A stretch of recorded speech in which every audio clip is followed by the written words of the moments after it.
Selamat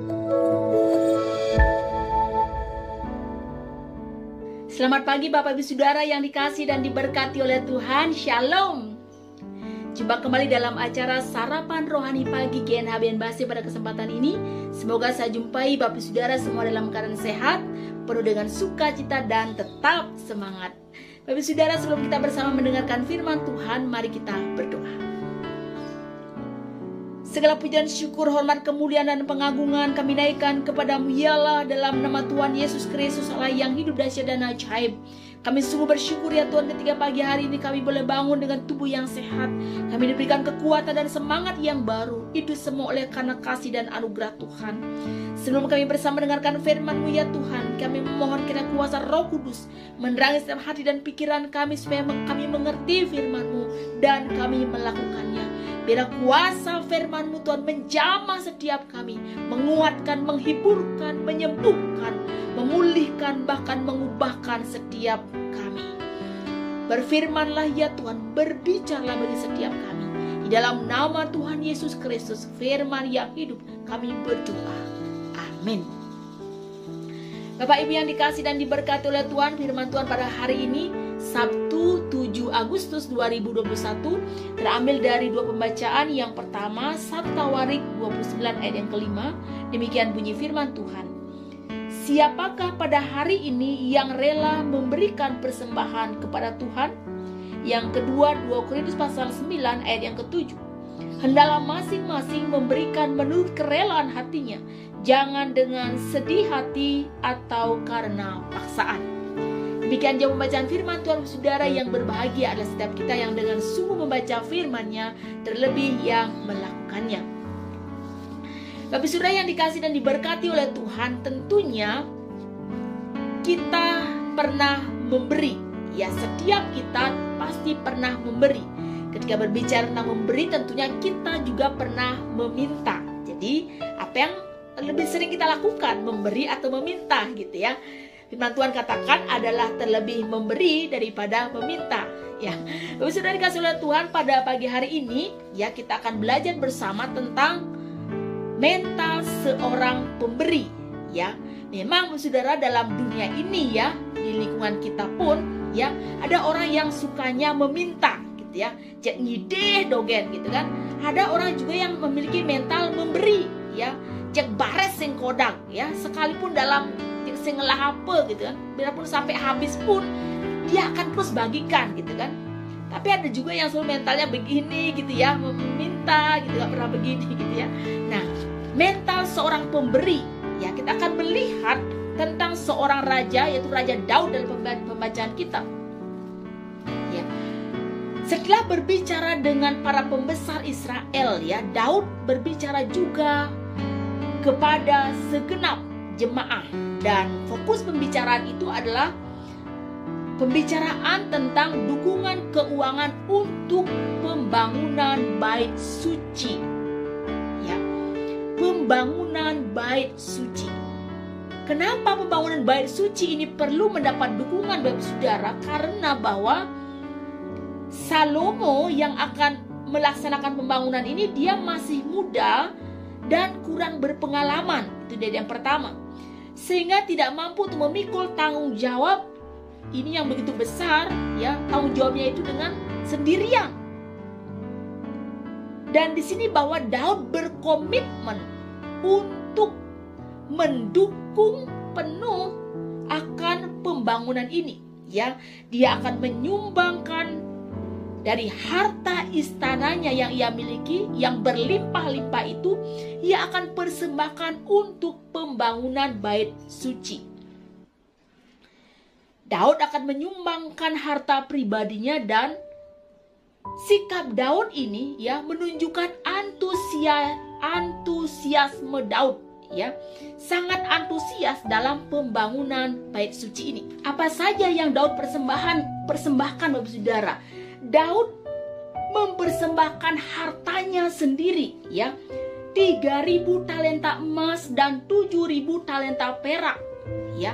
Satu talenta itu kira-kira 34 kg. Jadi Daud ya mempersembahkan kurang lebih 102 ton emas dan 238 ton perak. Nah, tindakan Daud inilah menginspirasi seluruh rakyat Israel untuk mempersembahkan apa yang mereka miliki untuk pembangunan bait suci ini, ya.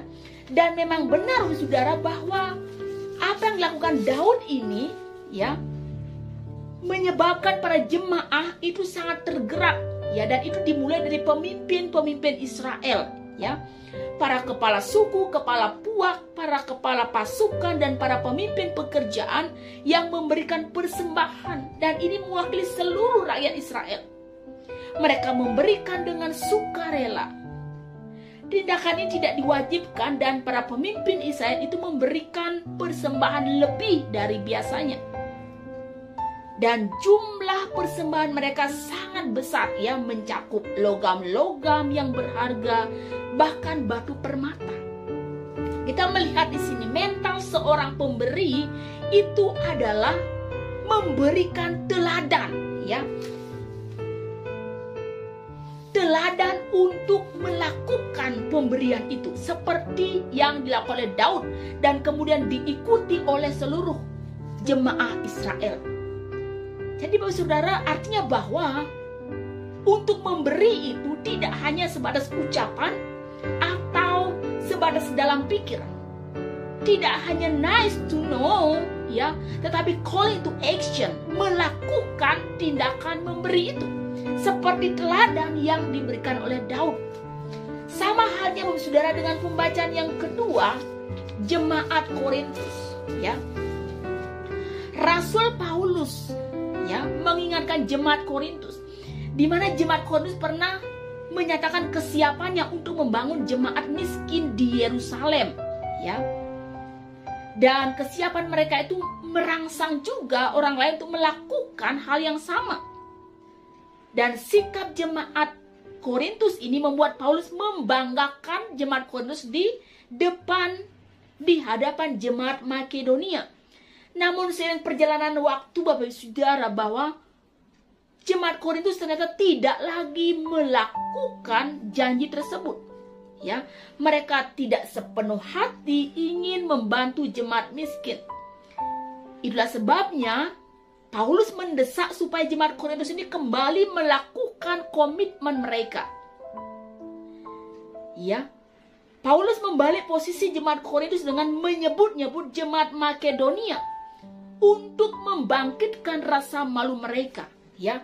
Jadi Paulus mau supaya jemaat Korintus ini benar-benar secara konsisten, ya, untuk melakukan bantuan ini kepada jemaat-jemaat miskin yang ada di Yerusalem.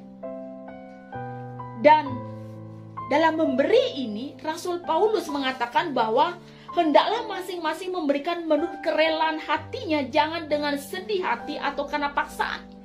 Ya, di sini jelas bahwa mental seorang pemberi itu adalah, kita lihat motivasinya. Ya, motivasi di balik memberi itu, apakah ia ingin sebuah pujian, atau ingin dihargai, atau ingin dibangga-banggakan, gitu kan? Artinya mencari kemuliaan dirinya sendiri. Ya, ini dia harus diperhatikan. Motivasi yang ada dalam memberi itu yang diperhatikan, saudara. Rasul Paulus menyampaikan kepada jemaat Korintus bahwa kita harus memberi dengan sukacita, dengan kerelaan hati. Memberi dengan sukarela, bukan dengan terpaksa. Ya, bersikap murah hati dan memberi. Karena apa? Karena Tuhan lebih dulu menunjukkan kemurahan hatinya. Ya, memberi dengan sukarela, bukan dengan terpaksa. Ya, Bapak Ibu yang dikasih oleh Tuhan, kalau kita memberi dengan terpaksa, ya, dengan bersungut-sungut, dengan bersedih hati, dengan terpaksa gitu, ya, dengan motivasi yang salah gitu kan, marah-marah, apalagi ngumek gitu kan, istilah Balinya ngumek gitu ya, ngomong di belakang gitu ya. Dan Bapak Ibu Saudara, kita harus memperhatikan sikap hati kita dalam kita membagi berkat. Karena sikap hati kita dalam menabur itu sangat menjadi penentu bagi benih yang kita tabur dan apa yang kita tuai. Kita tahu saudara, seorang janda miskin ya, yang memberikan 2 peser uangnya ke dalam peti persembahan. Dan itu menyenangkan hati Tuhan karena ia dengan sepenuh hati dan memberikan seluruh nafkahnya. Benih yang baik, hati yang baik, dan motivasi yang baik akan menghasilkan tuaian yang baik juga. Ada banyak orang enggan untuk memberi, ya, seperti tadi saya katakan, mental nyideh gitu kan. Kalau saudara, ketika kita mulai menutup diri untuk berbagi, ya, ada begitu banyak alasan kita malas untuk berbagi. Orang-orang yang sudah memiliki segala sesuatu berkelimpahan. Karena apa? Oh, penghasilanku pas-pasan. Ada banyak alasan, ya. Penghasilanku pas-pasan. Oh, aku belum bisa memberi, kan? Kemudian mengatakan juga, Roh Kudus, aku belum digerakkan oleh Roh Kudus, gitu ya. Ada begitu banyak alasan. Tapi sudah dikasih oleh Tuhan. Motivasi dalam memberi itu sangat menentukan sekali apa yang akan kita tabur, kualitasnya seperti apa, dan apa yang kita tuai. Dan harus diperhatikan lagi saudara bahwa satu kalimat penting. Jangan pernah kita bermimpi untuk menuai jikalau kita tidak pernah menabur. Jadi Bapak Saudara dikasih oleh Tuhan, Allah begitu baik, memberikan kasihnya yang begitu besar, kemurahan hatinya, kebaikannya, pengorbanannya di kayu salib, dan memberikan segalanya. Tapi sudah dikasih oleh Tuhan, mau pada hari ini Tuhan berfirman bagaimana mental seorang pemberi. Mari kita jadikan memberi itu sebagai sikap hidup dan kita menjadi teladan, ya. Kita harus menjadi contoh, menjadi pionir untuk melakukan tindakan memberi ini. Punya tidak punya, semua orang pasti punya. Karena apa? Punya bukan berarti hanya harta, tetapi kita punya senyum, kita punya hati untuk bersuka cita. Kita bagikan, ada banyak yang bisa kita bagikan. Perhatian lewat WA, perhatian lewat telepon atau yang lainnya, doa, semua. Ya, jadi teladan dalam memberi. Ya, khususnya di sini adalah memberi persembahan, ya.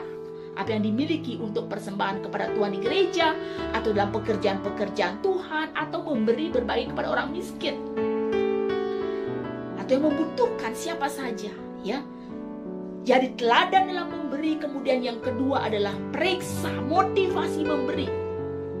Memberi dengan sukacita, tidak bersungut-sungut ataupun dengan bersusah hati, gitu ya.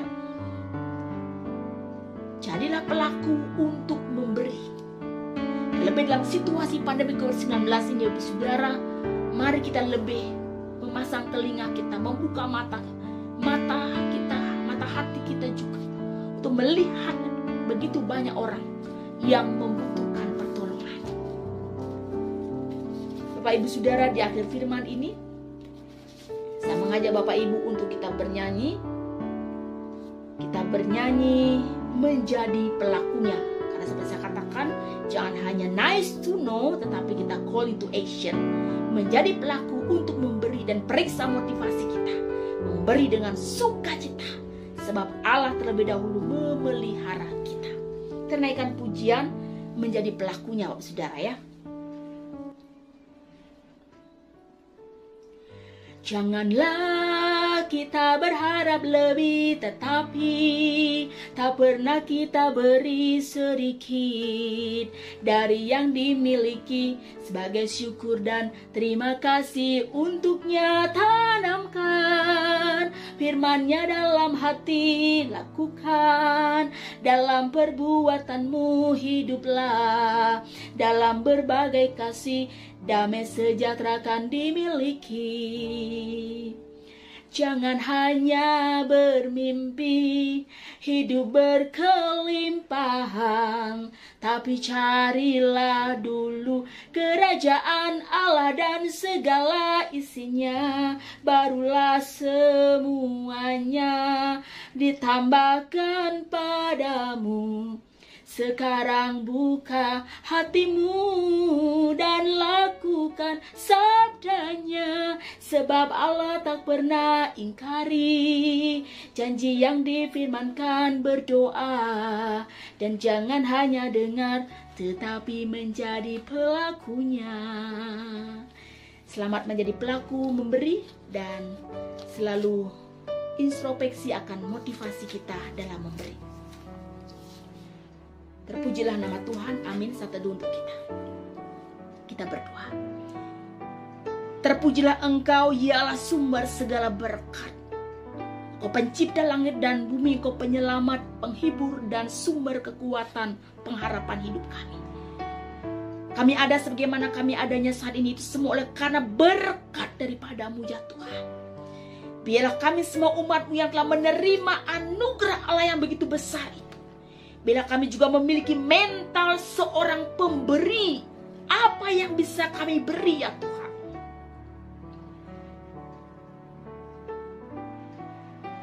Menjadi teladan dalam memberi, dan kami memberi dengan hati yang bersukacita. Berkati kami semua ya Tuhan, seluruh jemaat Tuhan Galang Neng yang Abian Basi. Sekiranya ada yang sakit, Tuhan kiranya menyembuhkan. Sekiranya ada yang sedih, Tuhan memberikan penghiburan. Sekiranya ada yang berbeban berat, letih, lesu, dan tidak punya pengharapan, Tuhan memberikan mereka kekuatan dan kelegaan.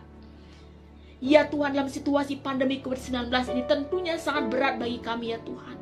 Bila kami ya Tuhan Yesus tak mengandalkan Tuhan, dan kami mau berbagi apapun yang kami miliki ya Tuhan. Bila kami boleh saling merasakan apa yang saudara-saudara kami yang lain rasakan. Seperti Tuhan Yesus yang selalu peka akan setiap pribadi, akan setiap kebutuhan, dan akan setiap pergumulan yang sedang kami hadapi. Terima kasih ya Tuhan, berkati kami, keluarga, pekerjaan, usaha, dan segala sesuatu yang terjadi. Tuhan senantiasa beserta atas kami semua. Terima kasih Tuhan. Di dalam nama Tuhan Yesus Kristus, Allah yang hidup, kami berdoa. Dan biarlah kiranya Tuhan memberkati dan melindungi engkau. Tuhan menyinari engkau dengan wajahnya dan memberikan engkau kasih karunia. Tuhan menghadapkan wajahnya kepadamu dan memberikan engkau damai sejahtera sekarang ini sampai selama-lamanya. Amin. Bapak saudara, demikianlah sarapan rohani pagi pada kesempatan ini. Selamat beraktivitas. Tuhan Yesus memberkati. Shalom.